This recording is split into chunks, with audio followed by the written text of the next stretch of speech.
I want to welcome all of you here today. We're happy that you're here with us. And at this time, we're going to have a prayer followed by the Pledge of Allegiance led by Commissioner Morgan. Let us pray. Almighty God, you've given us this good land for our heritage. We humbly ask that we may always prove ourselves a people mindful of your favor. Grant to the President and the President-elect of the United States and to all in authority wisdom and strength to know and to do your will. Save us from violence, discord, confusion, and from pride and arrogance and every evil. Defend our liberties and fashion us into one united people from the multitude brought here out of the many kindreds and tongues. All this we ask through Jesus Christ our Lord. Amen. Amen. I Pledge allegiance to the flag of the United States of America and to the republic for which it stands, one nation under God, indivisible, with liberty and justice for all. Thank you. At this time, we'll call this meeting of the Cabell County Commission to order. And we're going to start off with a very special presentation, and I'm going to turn things over to our sheriff to tell us what this is all about. As you all know, last October we had a bad event happen, and a couple of our deputies were wounded in the line of duty. And by the grace of God, they recovered, and they're back to work. And I'd like to start with the U.S. Attorney's Office is here today to present them with some new rules. Thank you, Mike. Mike, thank you for being here. Can I remove my Sure. face mask? Well, thank you. My job, you may read in the paper, sometimes we're dealing with some pretty tough dudes. And but this is one of those days, it's one of my favorite things I get to do as United States Attorney. So I thank the commission, thank Sheriff Zirkle. It was a great operation. I know Alan Davis from the FBI is here. He's in the back. But this is one of those days that I covet as U.S. Attorney because it's a day to honor the folks on the front lines. Those folks that, I always say I back the blue, proudly back the blue. And we're at a time, and I'm not going to editorialize this too much, but probably the most demoralizing time for law enforcement in the history of the country. We see the things that's happening in Portland and Chicago and all across. But we're lucky to live in a place like West Virginia, where we love our law enforcement, we respect our law enforcement. We understand what they do on our streets every single day. But we're going to have challenges. The warning signs are there. And so retirements, departures are going to be exceeding new recruits. And so I'd say to the commission that I know has so much support of the backs of law enforcement, and we appreciate that a great deal. We're going to have to think to the future. How do we retain and get good young officers? And when you hear about some of the incredible work of the folks we're going to honor today, you got to say, geez, if you're the spouse, if you're a family member who are going to go knock on a door and have bullets ring back at you for not riches, not treasures, you got to wonder how attractive that's going to be to folks in the future. So it's important for us in places like Huntington and Cabell County and the Southern District of West Virginia to continue to honor the men and women of law enforcement who every single day rush into danger when other folks are running away from danger. They do incredible work. I can tell you, I didn't start off in the law enforcement realm, but the greatest honor of my life, I grew up in a coal mining household. And all those coal miners, I remember, I used to just love those folks growing up because they were so committed to their job, so committed to the brotherhood, you could call it. And I never saw that until I became U.S. Attorney. And it's so similar to those coal miners who are so dedicated to their jobs each day. And so I'll say this, but when you see those police officers out there, when you see sheriff's deputies out there, when you see the FBI and other folks that are wearing the uniform and standing strong, we need to thank them every single day for the job they do. It's remarkable the dangers they face. Can you imagine today walking up to a vehicle at 3 a.m., not knowing what's pointing back at you? And so there are a lot of things we need to think about in this country. I think West Virginia's doing pretty darn well to say we respect law enforcement. But when I talk about these individuals, the four that we're going to honor today, you'll understand the sacrifice, not only of them, but their families. Are there family members of the folks we're going to honor today here? I mean, I applaud you, because we know that every single day, that when they head off to work, you wonder about that day. It chokes me up a little, because I know the anxiety you feel. It's the unexpected. There is no regular search warrant execution. There is no regular event of walking to a car and saying, show me your ID. And we know that everybody carries in their pocket one of these filming devices that only tells half the story. And so these are tough times for law enforcement. I'd say this, we need to have their backs. We need to make sure they know we have their backs, just as they have our backs. So without further ado, I'd like to honor a couple folks. I'm not going to cover it in perfect detail. There are just so many facts here. The first are the awards, and I hold them in my hands, are the Award for Excellence in the Pursuit of Justice. And the 2 Cabell County Sheriff's deputies, Deputy First Class Jacob Bailey and Deputy Matt Sauter. These guys are incredible.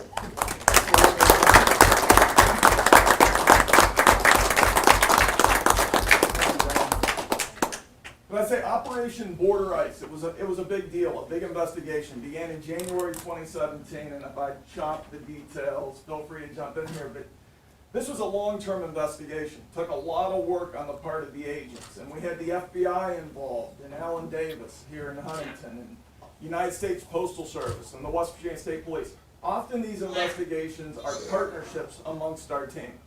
But these 2 individuals that we're going to honor today with these awards really earned it. So from January 2017, they began investigating a meth network that was feeding from California and Arizona into West Virginia, Ohio, and Kentucky, I believe. New York and Georgia. And New York and Georgia. So massive meth network that fed right here to Huntington. I say this all the time. A lot of folks say, gosh, I hope we stay off the radar of the cartels. Folks, we're on the radar of the cartels. They're here. They know exactly where we are. And these guys stand every day in defiance of those cartels. One of the key folks who were involved in California, and they worked all the way to LA on this case, right? They traveled, they developed the case, and it took a long time. Law enforcement is a lot more complex today than it's ever been. Suppression warrants, the challenge of prosecuting folks. It's a huge challenge for law enforcement. And frankly, we have about the same number of prosecutors today, West Virginia State Police, probably sheriff's deputies, that we did 20 years ago. But the job is just so much bigger today. The chief, the chief defendant here, the one who's been locked up for a long period of time, Shadid Muhammad, was known as Jiwi. I don't know why you want that nickname if you're in the drug dealing business. That's probably a bad name to have. But over several months, the agents worked to develop a confidential informant. They play a critical role in prosecution.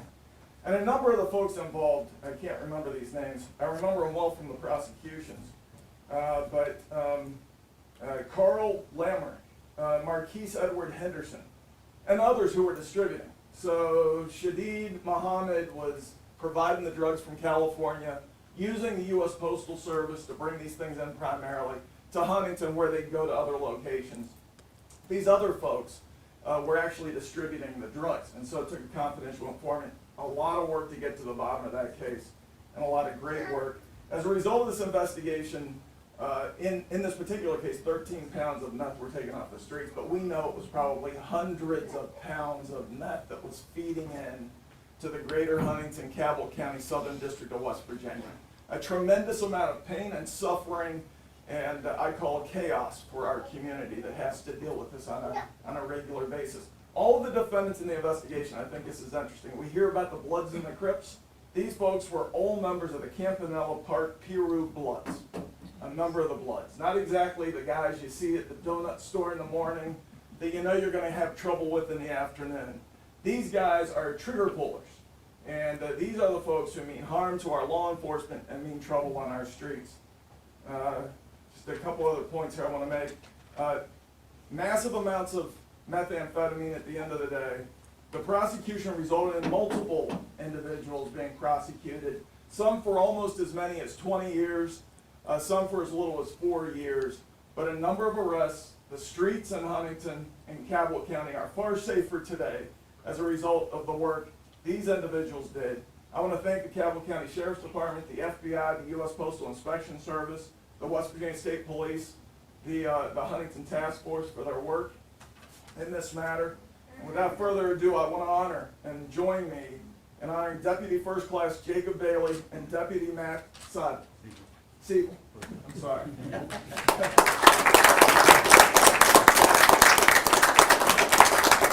And just in that says, United States Attorney, Southern District of West Virginia, Award for Excellence in the Pursuit of Justice, presented to Deputy First Class Jacob Bailey, and in this case, Deputy Matt Siegel, in recognition of your outstanding investigative work. Congratulations.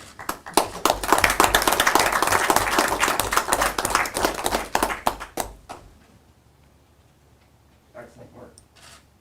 We get a quick photo? Yes, sir.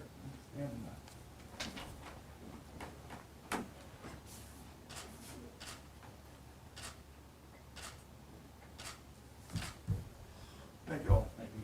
Great work, guys. Another round of applause to you.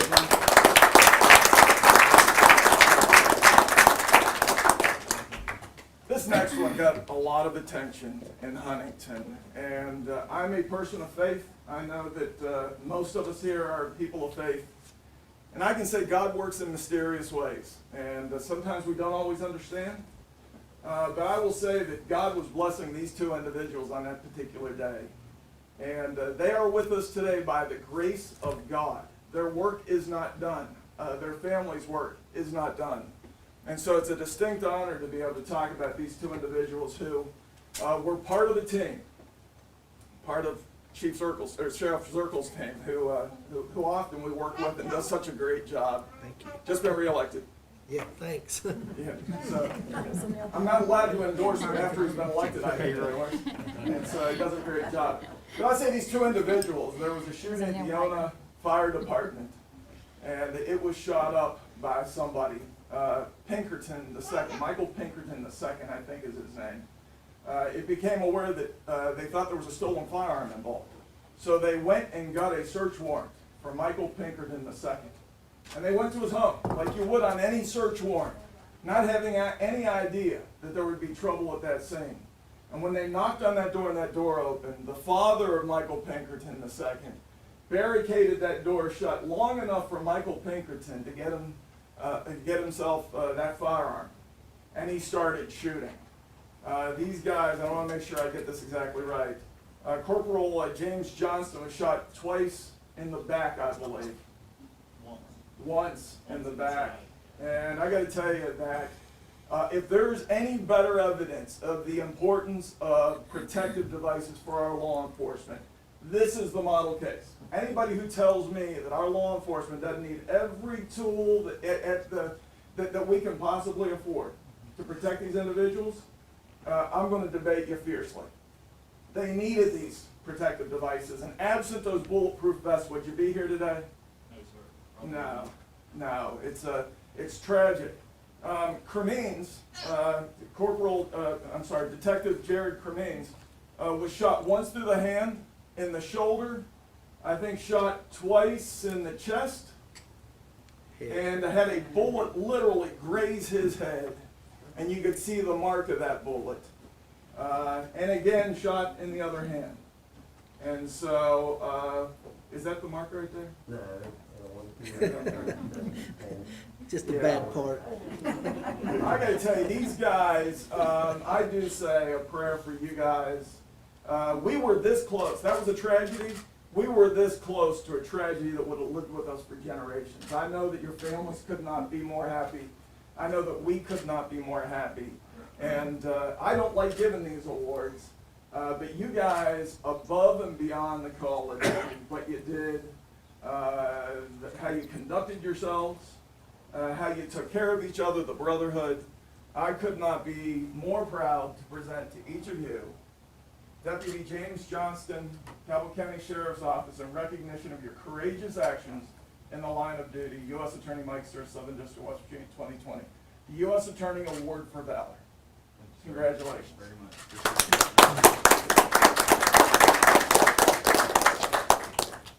and Deputy Jared Cremines. We have Courtney Cremines that works for us now. Any relation? No, a lot of Cremines left. But congratulations. These coins that I've awarded to the other two law enforcement officers, the other two deputies, these are created by our office.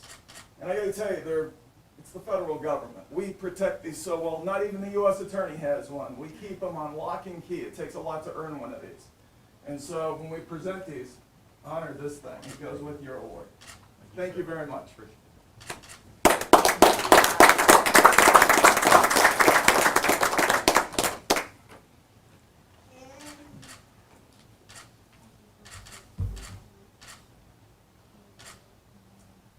Thank you, guys.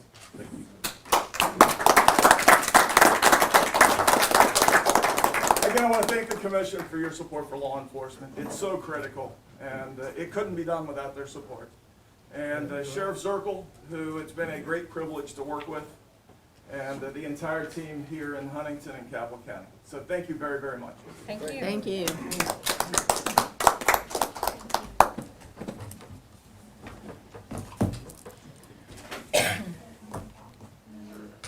At this time, we'll move on with approval of the November 12th, 2020 regular commission agenda. Move to approve. Motion's been made, it's been seconded. Second. Is there any discussion? All those in favor say aye. Aye. Opposed, no. Motion carries. Next, we have approval of the minutes of the regular commission meeting September 24th, 2020, regular commission meeting October 8th, 2020. So move. I'll second. Motion's been made, it's been seconded. Is there any discussion? Hearing none, all those in favor say aye. Aye. Aye. Opposed, no. Motion carries. Approval of erroneous assessments, land consolidation, split tickets, probate documentation, county clerk's probate office. So moved. Do we need to ask you a question about that? No, I think we need to talk to him after the meeting if we can, Second. kind of get that straightened out. Motion's been made, it's been seconded. Is there any discussion? Hearing none, all those in favor say aye. Aye. Opposed, no. Motion carries. Next item is purchase orders 21-100415 through 21-100738 pay jackets, monthly payments to Fifth Third for fuel card purchases. So move. Second. Motion's been made, it's been seconded. All those in favor say aye. Aye. Opposed, no. Motion carries. Next, we have citizens registered to speak, and we just heard the U.S. Attorney, Mike Stewart. We now have someone from the estate, Excel Ferguson, and that is on our agenda, so if you'd like to wait and speak when we get to that item, would that be okay? Thank you very much, Mr. Anderson. First item after the citizens registered to speak, we move to removal of personal representative in the estate of William Harvey Chafin, and I'll refer to our attorney. The administratrix in this case is Tanya Porter. This motion has been filed. They would like to have her removed because she has overdosed and tried to kill herself. It would be my recommendation that we refer this to a fiduciary commissioner to let him conduct hearings to see if it's appropriate to have her removed and make a report back to the commission. That would be my recommendation. And I will move for consideration. Second. Motion's been made, it's been seconded. Is there any discussion on this particular estate? Hearing none, all those in favor say aye. Aye. Opposed, no. Motion carries. Next, we have the removal of personal representative in the estate of Excel Edward Ferguson. And again, I'll refer to our attorney. The executrix in this is Mrs. Comer. The request is that there's been no real effort to settle the father's estate, so we need to again refer this to a fiduciary commissioner in order to conduct a hearing to determine why there has not been a settlement of this estate and make a recommendation back to the commission. And that would be my recommendation as well. Okay, and where did, here you are. You moved on me. We'll allow you You to, wouldn't be able to hear me, there was a lot of noise out there. right. I didn't want to interrupt them, they're celebrating. So, Mr. Anderson, what? I am here on behalf of Portia Comer, or She's the executrix of the estate of X.L. Ferguson. And my understanding is that the motion was set forth to remove her because she's not selling the property. There's no obligation in the estate or in the will for her to do that. She has not actually filed a final settlement of the estate because she does have the power to do that if she doesn't get consent from the other two heirs. I understand that there's a recommendation to refer this to the fiduciary commission, and we're certainly not against that. I anticipated that, but I certainly wanted to put her case forward before the commission for today's purposes. Okay, thank you. We appreciate it. We need a motion. What's your pleasure? So moved. I'll second that. The motion's been made to refer to fiduciary commissioner. It has been seconded. Is there any further discussion? Hearing none, all those in favor say aye. Aye. Opposed, no. Motion carries. Next item we have is a petition to reconsider referral of will of decedent for admission to probate ex parte. Mr. Yes, this is a situation where there was a lost will, and we addressed this earlier because there was no affidavit indicating, Right, whether anybody made a diligent search and so forth and so on. So Mr. Riker got with his clients and has now submitted to the commission this petition, which does have all the requisite necessities to allow this to be probated as a copy, given the fact that it indicates there was no statement by the deceased that they wanted to change their beneficiaries, and that it would be my recommendation that we allow the copy of the will to be probated. okay. Good here. Please, Commission. Sure. What Mr. Watson said is essentially correct, although we believe that what we presented was an original, because there was actually caretaking we think applied to doing it. That having been said, if it is a copy, we believe it is clearly a copy of the original that Mr. Terry intended to leave with us, because he's very close to his church. The affidavit of Pastor Weaver substantiates that. And his own caregiving nurse, Vicki Atkins, was very helpful in talking about the close relationship that she and other caregivers Wingate had with this gentleman. He got his own lineal family, so the alternative would be to run in the face of the strong policy in the law that favors testacy, that is, to pass an estate by will, rather than commit it to intestacy.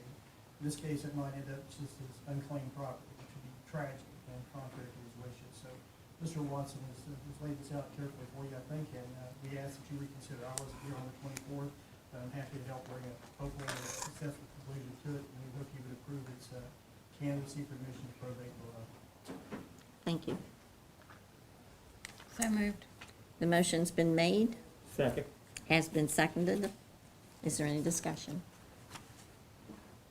Hearing none, all those in favor say aye. Aye. Opposed, no. Motion carries. Mr. Watson, in light of what we thought would be the reception today, I've got the document itself. We'll leave it with probate tomorrow, and they've given him an appointment to qualify tomorrow. That'd be fine. Yes, thank you, Mr. Riker.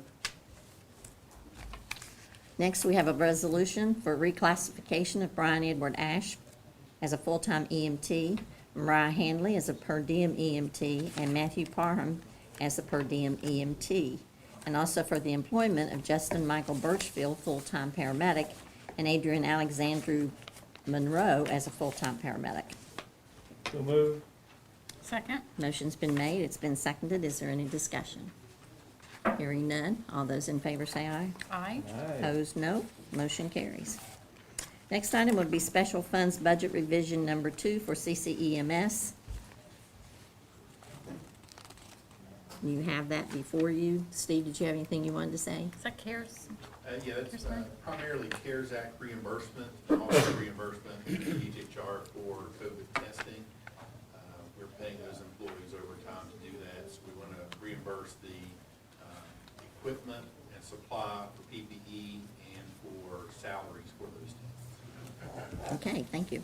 Move to approve. Second. Motion's been made, it's been seconded. Is there any discussion? Hearing none, all those in favor say aye. Aye. Opposed, no. Motion carries. Aye. Pardon. Next, we have a resolution in the matter of the establishment of regular meetings for the Cabell County Commission from January 1, 2021 through June 30th, 2021. So moved. I'll second that. Motion's been made, it's been seconded. Is there any discussion? Hearing none, all those in favor say aye. Aye. Opposed, no. Motion carries. Next item deals with a resolution in the matter of setting legal holidays for the Cabell County Commission of Cabell County. Move to approve. Second. Motion's been made, it's been seconded. Is there any discussion? Hearing none, all those in favor say aye. Aye. Aye. Opposed, no. Motion carries. Next, we have a resolution in the matter of a resolution of participation and cooperation with the West Virginia Local Economic Development Grant Program. So moved. I'll second. Motion's been made, it's been seconded. Is there any discussion? Hearing none, all those in favor say aye. Aye. Opposed, no. Aye. Motion carries. Next, we have a resolution in the matter of advertising for an invitation to bid for the repair of the clock tower and adjacent domes at the Cabell County Courthouse. So moved. Motion's been made. I'll second. Kelly will second. Is there any discussion? Chad, do you have anything you want to say? Before they fall off, we need to fix them? Yeah, well, yeah, and we thought maybe the source of some moisture that's getting in up that way as well. They're gonna advertise to remove some of the metal cladding, and then patch up holes in the brick in the woodwork. It's just work that needs to be done. Okay, all those in favor say aye. Aye. Aye. Opposed, no. Motion carries. Next, we have a letter from Irv Johnson, $191.73 goes to the dog fund. So moved. Second. Motion's been made, it's been seconded. Is there any discussion? Hearing none, all those in favor say aye. Aye. Aye. Opposed, no. Motion carries. Next, we have the Irv Johnson again for the sheep and goat tax of $1.90. We need to get more of those sheep and goats. Cost more to write the check than that. Yeah. I'll be glad. So moved. Second. Motion's been made, it's been seconded. Is there any discussion? Hearing none, all those in favor say aye. Aye. Aye. Opposed, no. Motion carries. And next, we have the certification of the 2020 general election. The county commission sat as the board of canvassers on Monday, and we're now ready to certify those results. Do you have anything you wanted to say, Phyllis? I get that for sure. So moved. Motion's been made to certify the election. Second. Has been seconded. Is there any discussion? Hearing none, all those in favor say aye. Aye. Aye. Opposed, no. Motion carries. Next, we have holiday turkeys on the agenda. Yeah, Buddy Logan's working with us to make sure we are gonna get enough. He thinks he can give us enough, they're probably not all gonna be the same brand. And a little bigger than normal years, but, it's hard to get the smaller turkeys right now. Yeah, they were talking on TV the other night at Food Fair Yeah. about how families are going to be in smaller groups this year, so they're wanting smaller turkeys, Right.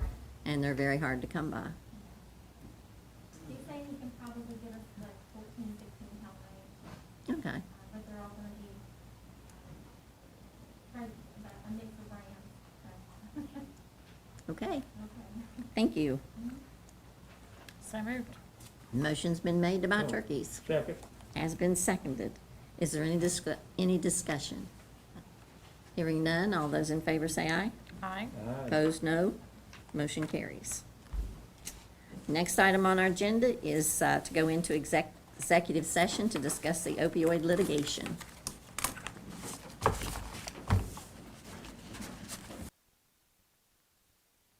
Assessor, Cabell County, West Virginia, for the month of October 2020. P. Ridge Field Report and Manager's Report, August 2020. P. Ridge PSD General Ledger, Income Statement and Balance Sheet, Period 3, ending 2021. So moved. I'll second. Motion's been made, it's been seconded. Is there any discussion? Hearing none, all those in favor say aye. Aye. Opposed, no. Motion carries. Aye. Is there anything for the Commissioners' representation reports? Hearing none, how about the good and welfare of Cabell County? Hearing none, then we will adjourn this meeting as soon as the necessary paperwork is signed. And I think we've already done most of it here. Moving right along. Give it to Jim, we'll be moving on down.